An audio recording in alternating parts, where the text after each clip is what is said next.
Yeah, Hudson's a nice place to grow up in. I actually grew up in Hudson. Oh. Went to the University of St. Thomas for school, and when I left Hudson, I kind of joked to myself, never going to move back. But 12 years later, I did move back. Yeah, that's funny. But I do like yard work, just staying busy, being outside, and just making my home a home. Yeah. Yeah, that sounds great. I'm sure you're looking forward to grilling out. And do you have a leaf blower yet? I do. Yep, Nice. bought my first leaf blower, lawnmower, snow blower, all that stuff. All the things. Yep, you got to have them.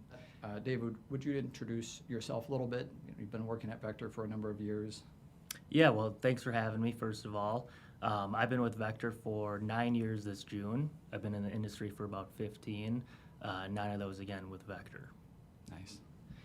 Yeah, so let's get into the chart. The impact of being out of the market. David, would you describe this chart for those just listening? So if we just take a 20-year period of the S&P 500, the S&P 500 is the 500 largest U.S.-based publicly traded companies. Mm-hmm.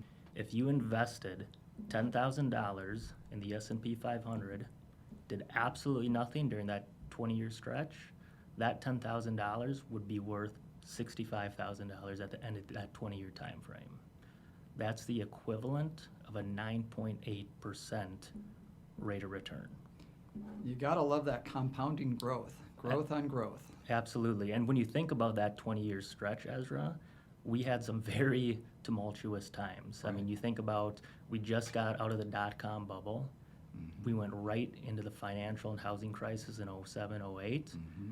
We had a pretty good stretch until December of 2018, which was the worst December for the S&P 500 since 1931.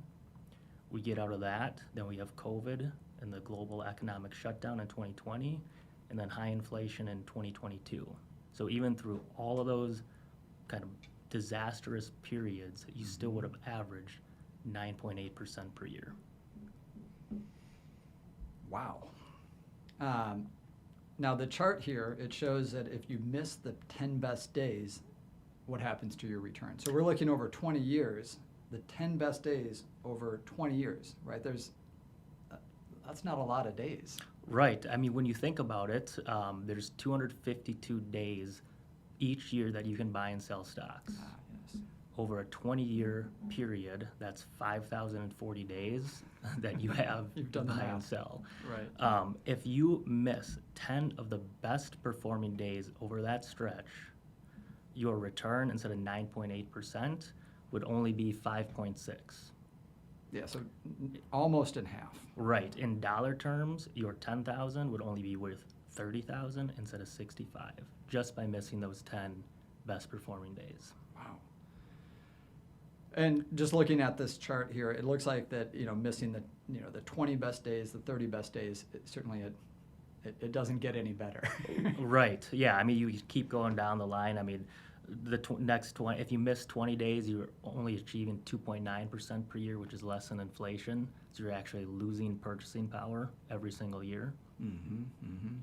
One thing we've noticed in the past is that the returns, or what I'll call the volatility, it seems like it's clustered at times. Like you have these high days, these 10 best days, and I know we don't have this chart, but like the cluster of bad days is probably pretty close to the cluster of good days.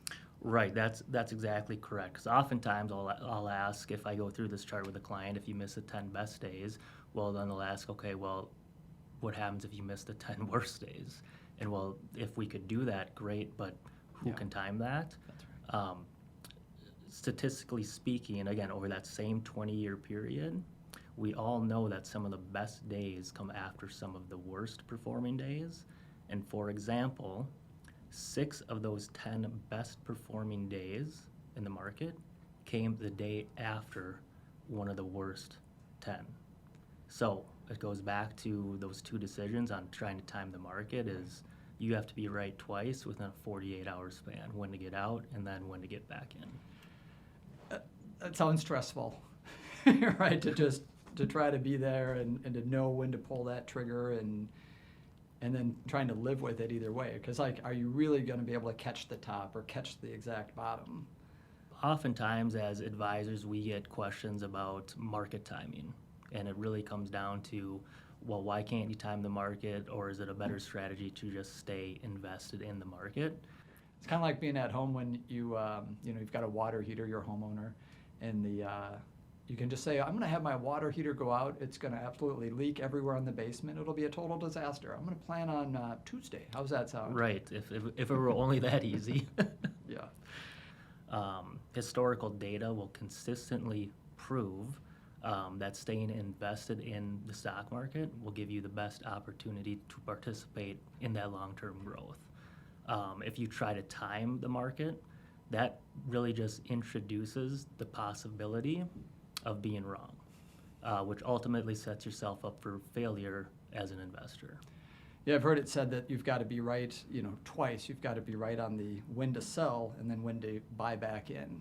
Exactly. It's market timing. It's really two decisions. The easiest decision is when to get out. The hardest decision is when to get back in. If I stay out of the market, I can protect my investment, right? People wanting to, maybe it's gone down, the market's dipped. They want to pull that out to protect kind of what remains. How do you talk through that with clients? Right, and again, it's just communication, education, I think, and try to take the emotions out of investing by communicating, hey, we have a plan in place, we expect this.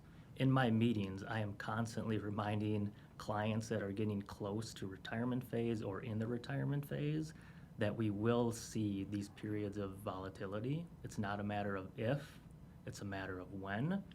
And remind them that, hey, we do have defensive mechanisms in place so that when we go through another financial crisis or high inflation or some other type of bubble, we don't know when, we don't have to panic. And sometimes we have clients that will call in and say, hey, I see the market's down, I have some cash in the bank, is it a good time to invest? Just to kind of summarize and bring everything together is, ultimately to be a good, successful investor, it's not your stock picking ability, it's not how much money you make, it's really having the patience, the discipline, and the mental fortitude to not panic during periods of uncertainty. Yeah, it sounds like having a plan is a big part of that. Having something to lean back on and to say, hey, we've written this down, we've proven it out, we believe that it will work, let's stick to the plan. Correct. Yep, and just remember, like I always say, it's time in the market, not timing the market. That's a great point to leave it. Well, David, thank you so much for coming in, recording a pod, and I think that this chart and the idea of the chart, staying invested, I think that's going to resonate with people and be helpful. Yeah, my pleasure. Well, thanks for having me. Hey, thanks for listening to our podcast. Information presented is for educational purposes only and does not intend to make an offer or solicitation for the sale or purchase of any specific securities, investments, or investment strategies. Be sure to consult first with a qualified financial advisor and/or a tax professional before implementing any investment strategy.